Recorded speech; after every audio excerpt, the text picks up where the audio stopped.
Every time I see you, I wonder if this is really the best I can do, she said while getting ready for a party. So I packed my things that night. Now I'm thriving and she's asking mutual friends about me. Hey viewers, before we move on to the video, please make sure to subscribe to the channel and hit the like button if you want to see more stories like this. Thanks. The scent of her perfume, something light and floral with a name I could never remember, filled our bedroom. It was the smell of our Friday nights, of dinners out, of lazy Sunday mornings. For 5 years, that scent had been the backdrop to my life. I sat on the edge of our bed, tying the laces of my shoes, watching her. Claire was at the vanity, the one I'd built for her after she'd pinned a picture of it on Pinterest. Her brow was furrowed in concentration as she put in a small silver earring. The soft light from the lamp caught the highlights in her hair, and for a moment my chest tightened with that old familiar ache of affection. She was beautiful. She was my person, or so I thought. You look incredible tonight, I said, my voice cutting through the quiet hum of the city outside our window. It was a simple, honest statement. She did. She was wearing a black dress I hadn't seen before, one that hugged her frame in a way that was both elegant and subtly powerful. She didn't turn. Her eyes met mine in the mirror's reflection. But they were distant, like she was looking at a statue in a museum she'd passed 100 times. Every time I see you, she said, her voice flat, devoid of any emotion. I wonder if this is really the best I can do. The words didn't register at first. They were just sounds, bizarre and out of place, like hearing a fire alarm in a library. I stared at her reflection, waiting for the punchline, for the wry smile that would usually follow one of her dark, ironic jokes. It never came. My own smile felt frozen, stupid on my face. What did you just say? She let out a soft, exasperated sigh, as if I'd asked her to explain a simple concept for the 10th time. She finally turned from the mirror, picking up her clutch from the dresser. You heard me, Alex. It's just a thought I have sometimes. She glanced at me, a flicker of something, impatience, pity in her eyes. Don't make a big deal out of it. Are you ready to go? We're going to be late. She walked out of the bedroom, the floral scent trailing behind her like a ghost. I didn't move. The room, once a sanctuary, now felt like a crime scene. The air was thick and heavy, pressing down on me. Every time I see you, the phrase echoed, each word a shard of glass grinding into my mind. It wasn't a comment about a forgotten anniversary or an argument over chores. This was different. This was foundational. This was a truth she had carried, a constant silent measurement I had been failing without ever knowing there was a test. Every time. Did she think it when I made her coffee in the morning? When I held her after a bad day at work? When I told her I loved her? The best I can do. I looked around the room at the pictures on the wall of us hiking, laughing, at the books on my nightstand she'd recommended, at the life we had built brick by brick over half a decade. In her eyes, it wasn't a home. It was a settlement, a compromise she was constantly, silently reevaluating. The numbness began to recede, replaced by a cold, clear clarity that was somehow more terrifying than rage or sorrow. It was the feeling of a door, one I didn't even know was there, swinging silently shut. I stood up. My legs felt steady. My hands were not shaking. I walked out of the bedroom and found her by the front door, slipping on her heels, completely oblivious to the nuclear winter she had just unleashed inside me. Ready? She asked, not really looking at me. Yeah, I said, my voice strangely calm. I'm ready. And I was, just not for the party. The party was a blur of noise and false light. I moved through it like an apparition, my smile a rigid, practiced mask. Every laugh from Claire felt like a needle. Every glance she gave another man felt like a confirmation of her cruel, off-handed thesis. I watched her, truly watched her for the first time in years. I saw the way her eyes scanned a room, not for me, but for something or someone more interesting. I saw the performative laugh she offered to a guy from her office, the one in the too-tight blazer who kept touching her arm. I saw the vacancy in her eyes when she looked back at me, a flicker of annoyance that I was still there, anchoring her to a reality she clearly considered beneath her. The words played on a loop in my head, a terrible mantra set to the thrum of bass from the speakers. Every time I see you, the best I can do. An hour in, I found her by the punch bowl refilling her glass. I'm going to head out, I said, my voice even, betraying none of the tectonic plates shifting inside me. She turned, a flash of irritation on her perfect features. What? Why? We just got here. I have a headache, I lied. It wasn't a headache. It was a systemic failure. The foundation of my life was crumbling, and I needed to be away from the noise to let it fall. She rolled her eyes, a gesture I'd once found endearing. Now it felt like a dismissal of my entire existence. Fine, whatever, I'll get an Uber later. She was already turning back to the party, her attention a currency she was no longer willing to spend on me. I didn't say goodbye. I just walked out. The cool night air hit my face like a blessing. The silence of the drive home was deafening, but it was a clean silence. It was mine. Our apartment felt different when I returned. It was no longer a home. It was a set for a play that had just ended its final performance.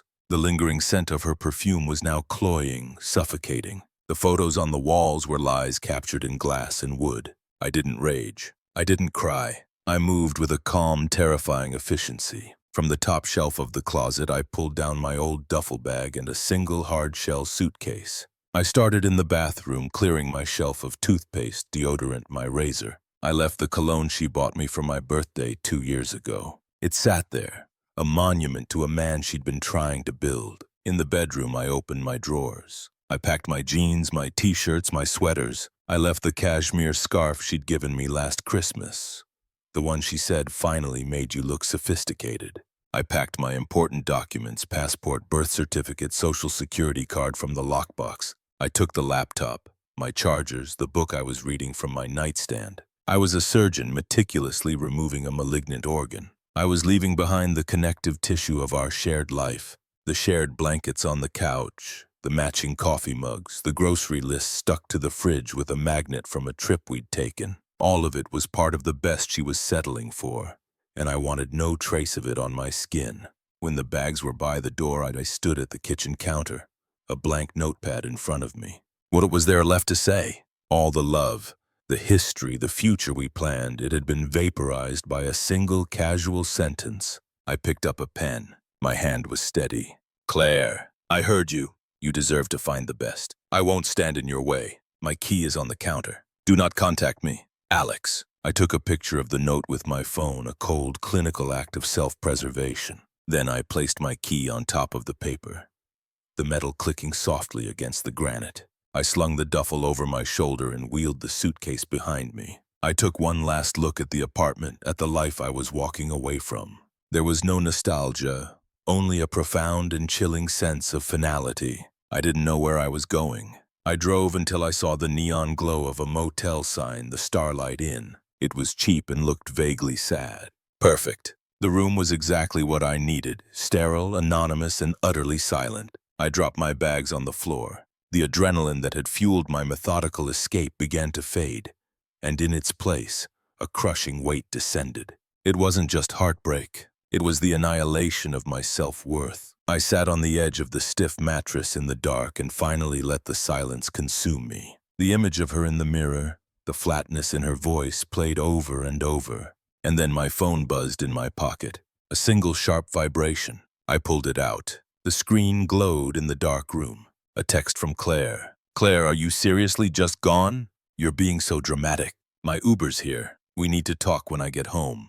I looked at the message. I looked at the note I'd written, saved now as a digital file. I looked at the duffel bag by the door containing everything I now owned in the world. My thumb hovered over the screen. Then, with a calm that felt like power, I opened her contact info. I tapped block this caller. A confirmation pop-up appeared. Are you sure you want to block Claire? I was sure. I tapped yes. In the silence of the motel room, I began the long, quiet work of forgetting the sound of her voice. The first week in the motel was a study in silence. It wasn't the empty silence of the apartment, which had been heavy with her ghost. This was a new, raw silence, filled only with the hum of the cheap mini-fridge and the distant whine of highway traffic. I didn't cry. I felt hollowed out, scooped clean. The pain was a low, constant thrum like a toothache of the soul. I spent my first free Monday at a coffee shop with my laptop. The buzz of strangers, a welcome anesthetic. I found a real estate website and sorted listings by price, low to high. I wasn't looking for a home. I was looking for a bunker, a place to heal. I rented the first one I saw that was cheap, clean, and available immediately. A studio apartment in a building with no memories on the other side of the city. It was beige, boxy, and utterly perfect. Moving in was a solitary, surreal experience. My duffel bag and single suitcase looked lost in the middle of the empty space. The echo of my own footsteps was the only sound. I bought a mattress, a desk, a single chair. I didn't decorate. I didn't need to. This wasn't about building a life. It was about building a foundation. And foundations are poured in bare concrete. The silence was my cocoon. I stopped listening to the music we used to share. I cooked simple meals for one. I went to the gym not to get ripped, but to exhaust my body enough to quiet my mind. The rhythmic clank of weights, the burn in my muscles. It was a different, more honest kind of pain. It was pain I could control. Work became my sanctuary. I buried myself in code, in projects, in the clean, logical architecture of systems that behaved predictably. I started staying late not because I had to, but because I preferred the empty office to the emptiness of my apartment. My boss noticed. "Everything okay, Alex? You seem focused." "I am," I said, and it was the truth. I was focused on the single project of rebuilding Alex. Weeks bled into a month. The sharp, jagged edge of the betrayal began to dull, sanded down by routine and solitude. I started reading again, books I chose for myself. I went to a movie alone and realized halfway through that I wasn't wondering what Claire would think of it. It was a small, quiet revelation. Then the first signal from the world I'd left behind pierced my bubble. It was a text from Mike, a mutual friend, one of the good ones.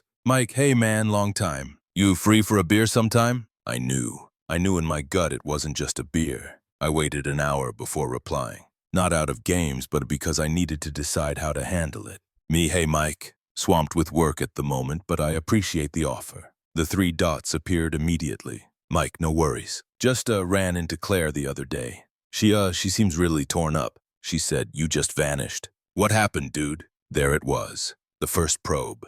I felt a cold stillness settle over me. This was the test. Me. She expressed that she felt she could do better. I agreed with her and removed myself from the situation. I paused, then added the crucial firm boundary. "I prefer not to discuss it further." The dots danced, then stopped. A minute passed. "Mike. Okay, man. I get it." For what it's worth, she seemed lost. "Take care of yourself." "Me, you too." I put the phone down. My hand was steady. I had done it. I had stated the facts without emotion, without blame, and shut down the inquiry. I felt a flicker of something, not satisfaction, but strength. A week later, another signal. This one from Jess, who was closer to Claire. "Jess, Alex, we need to talk." "What is going on?" "Claire is a mess." She says she didn't mean it. "It was just a stupid thing," she said. "Don't you think you overreacted?" This was more direct, an accusation wrapped in concern. She was already rewriting the history, turning a foundational dismissal into a stupid thing. I felt a spike of anger, but I let it cool before typing. Me? People say what they mean when they think there are no consequences. The consequence was me leaving. That's the end of it. I didn't wait for a reply. I silenced the conversation. The message was clear. The Court of Appeals was closed. The reports kept trickling in.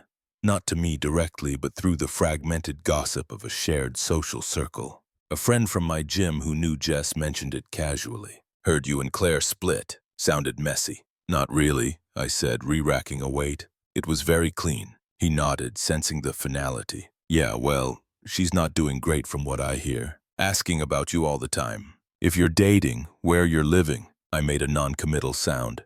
"Huh," and moved to the next machine. The information was like a weather report from a country I no longer visited. Mild desperation with the chance of regret. It had nothing to do with me. And then one evening, as I was reviewing a project plan in my clean, quiet studio, a profound sense of peace settled over me. I looked around. There were a few more things now. A plant I'd kept alive for a month. A print I bought at a street fair. The silence wasn't empty anymore. It was full of my own thoughts, my own breath. I was thriving. Not in a loud, boastful way, but in the quiet, resilient way a forest grows back after a fire. I was stronger. I was calmer. I was, for the first time in a long time, entirely myself. And she was just a woman I used to know. Asking mutual friends about a ghost. The peace I built was a fortress, and the reports from the outside world were the distant echoes of a siege I never had to fight. My friends, the real ones, had stopped being conduits for her. They understood the wall was not made of anger but of simple, unassailable fact. The chapter was closed, but the attempts didn't stop.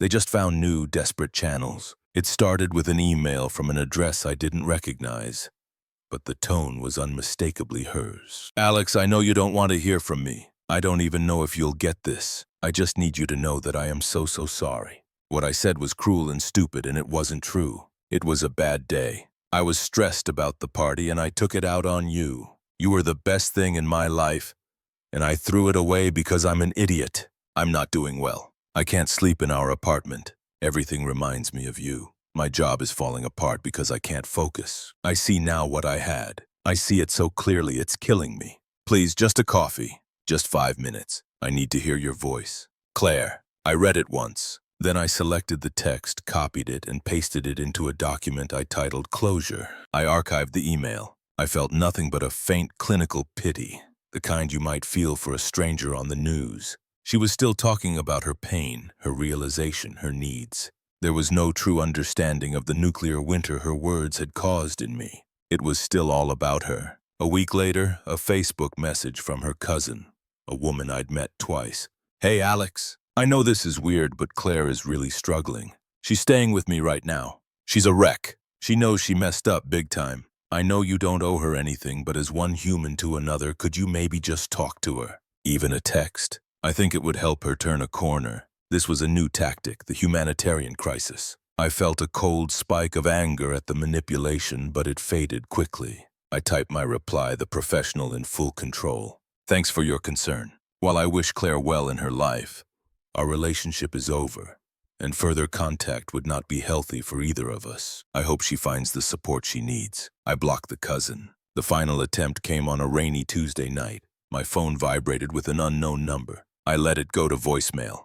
A minute later, a notification popped up. A voicemail had been left. Against my better judgment, I listened. Her voice was ragged, stripped of its usual polish, thick with tears and what sounded like wine. "Alex, God, please pick up. I know you're there. I'm at the old apartment. It's so empty. It smells like you're still here sometimes. I can't do this. I can't. You can't just erase me. You can't just walk away from 5 years like it was nothing. You were supposed to fight for me. You were supposed to prove me wrong." Her voice broke into a sob, then hardened with a shocking, venomous fury. "You're a coward, Alex. You're a cold, heartless coward. You ran away instead of dealing with it. You think you're so much better than me now. You think your silent treatment makes you a saint. It just makes you a weak, pathetic little man who couldn't handle one honest comment from the woman who loved him." The message ended with a click. I sat in the serene silence of my studio, the rain pattering against the window. I saved the voicemail.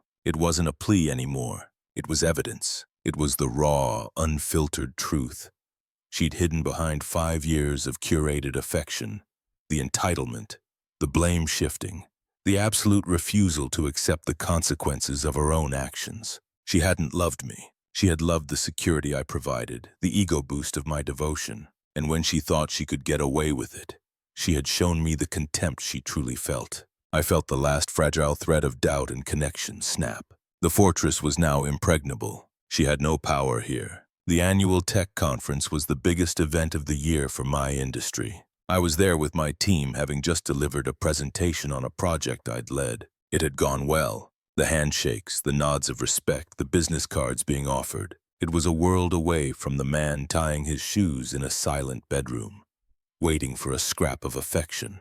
I was at a high-top table near the back, sipping a club soda and checking my phone when I felt a presence. I looked up.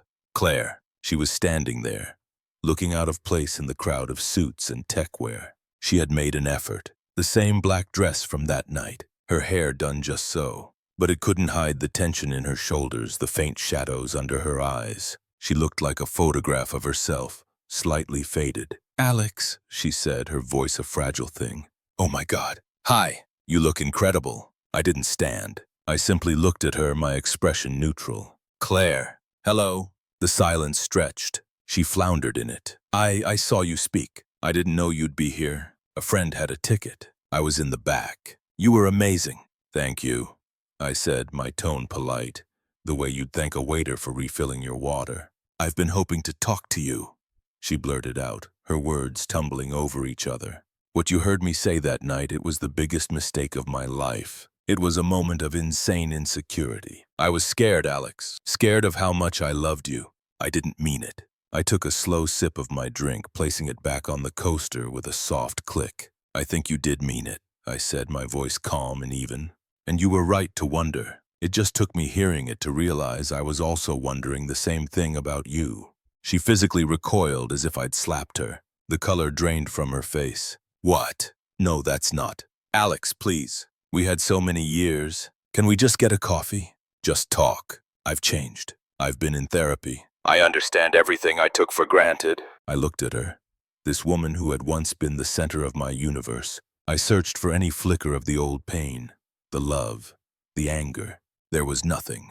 Just a vast, quiet landscape of peace. There's nothing to talk about, Claire, I said, my voice firm but not unkind. It was simply final. That chapter is closed. I've built a life I'm very happy with, and I'm not interested in revisiting the past. Her composure shattered. The desperation I'd heard in the voicemail flashed in her eyes. You can't. I love you. Don't you remember what we had? The trips, the inside jokes, the future. It can't be over like this. It is over, I said, my gaze steady. It has been for a long time. I saw the anger then, the last desperate weapon in her arsenal. You're really this cold? After everything, I bared my soul to you. I didn't take the bait. I simply looked at my watch, a calm, definitive gesture. I have to go. My team is waiting. I stood, picking up my portfolio. I looked at her one last time. Not as a lover, not as an enemy, but as a person I used to know. A stranger with a shared, distant history.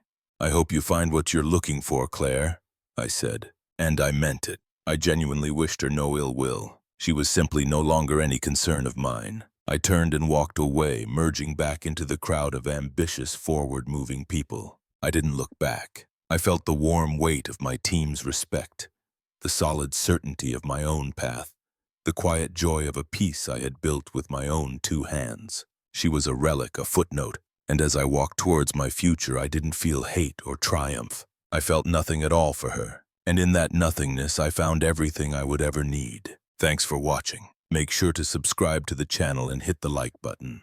What do you think about this story? Share it in the comments.